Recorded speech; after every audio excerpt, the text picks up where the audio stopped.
వందే మాతరం మన జాతీయ గీతం, మన భారత జాతి గీతం.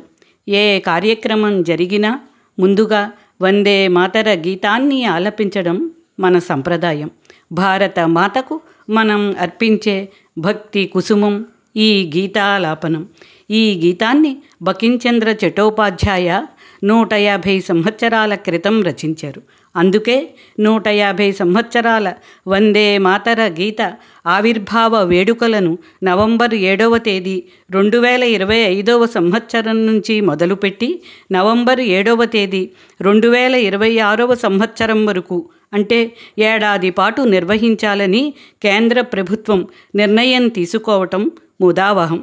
ఈ గీతాన్ని బకించంద్ర చటోపాధ్యాయ 1882వ సంవత్సరంలో తాను రచించిన ఆనందమఠ్ నవలలో చేర్చారు.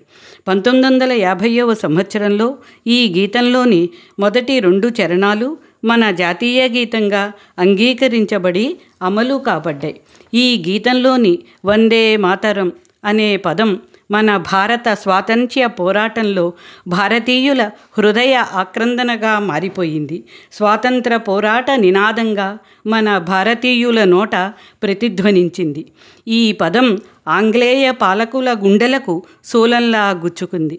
వందే మాతర గీతకర్త అయిన బకించంద్ర చటోపాధ్యాయ వారికి ఈ శుభ సందర్భంలో శిరసు వంచి నమస్కరిద్దాం. మన భారత మాతకు రక్షణగా నిలిచి అహరహం దేశ సేవలో నిమగ్నమైన మన సైనిక సోదరులకు ఈ సందర్భంగా సలాం చేద్దాం. మన భారత మాతకు భక్తి కుసుమాలు అర్పించి కోటి గొంతులతో గళం గళం కలిపి వందే మాతర గీతాన్ని ఆలపిద్దాం.